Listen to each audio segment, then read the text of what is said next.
I'm Alejandra Melian. This is Also Cool Sounds Like.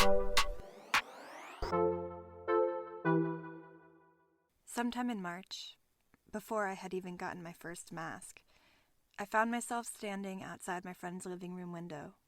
We each had our hands pressed melodramatically against the glass, as if we were in some ridiculous postmodern reinterpretation of Romeo and Juliet. I felt a little goofy as I yelled that I loved her through the window. But we weren't being melodramatic.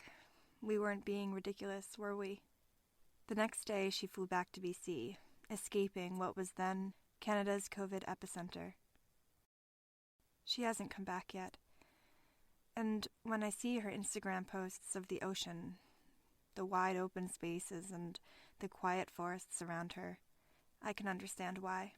A few months later, I said goodbye to another best friend before she got on a plane to London.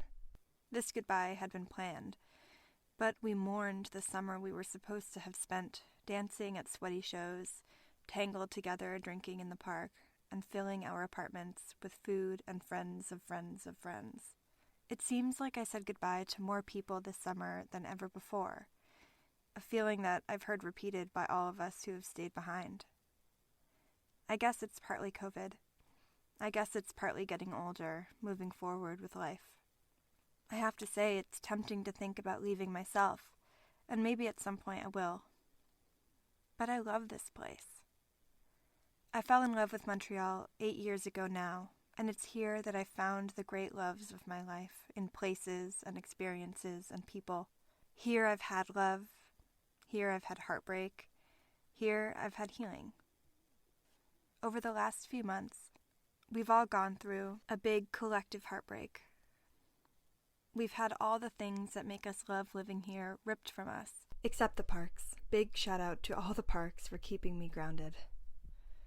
But now that it's winter, even those aren't available to us in the same way anymore. So what are we even doing here? What is Montreal without its art, its venues, its food, and its parties? Maybe nothing. But the thing is that all of those things are still here.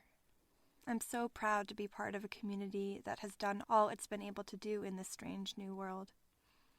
I've been to Zoom drag shows, watched plays enacted on balconies from the street, had the most decadent of food delivered to the park. So thank you. Thank you, Montreal, for giving us all these ways to stay rooted in our community, even as we feel so alone. Also Cool wants to celebrate that. Without denying the difficulty everyone's going through right now, we want to pass the mic, quite literally, to people who continue to make Montreal magical, despite it all. This is not a podcast about COVID, but we don't want to wait until after COVID to make it, because, really, will there be an after-COVID world? This podcast is about the creators in Montreal as we adapt and rethink the possibilities of what it means to live here and be a part of this place. In each episode, you'll join me as I talk to members of our community about the work they do and peek inside the places they do it in. I'm thrilled to be working with Also Cool. The magazine already celebrates all the kinds of stuff I want to focus on here. I hope that by adding this other element, the sounds the city makes, we can get to know something new. We can get to know what Also Cool sounds like.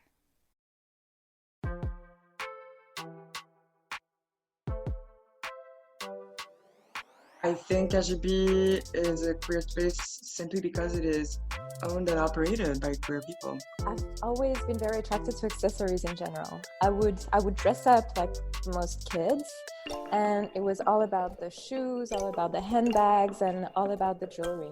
I was good at school. People would praise me for that. I was like, this is what I know about myself, right? And then being like, wait, actually, there's like so much else. There's a body and that needs also to be cared for. And it's always so exciting seeing returning faces as well. Like, you liked enough to come back. A successful month for us of booking would be a month where we have really good music shows, but also comedy and some new things that we haven't even really had yet before. We try to make the space as multi-purpose as possible.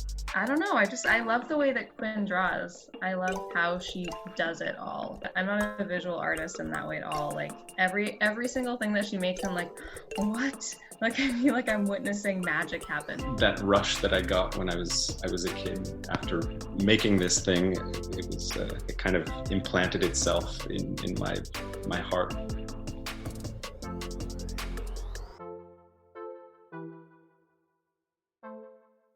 Thanks everyone for listening. Also Cool Sounds Like is produced and edited by me, Alejandra Melian, in collaboration with Also Cool magazine. Music by Oren Rotowski, artwork by Malaika Storka. Don't forget to subscribe on Apple Podcasts, Spotify, or wherever you like to listen.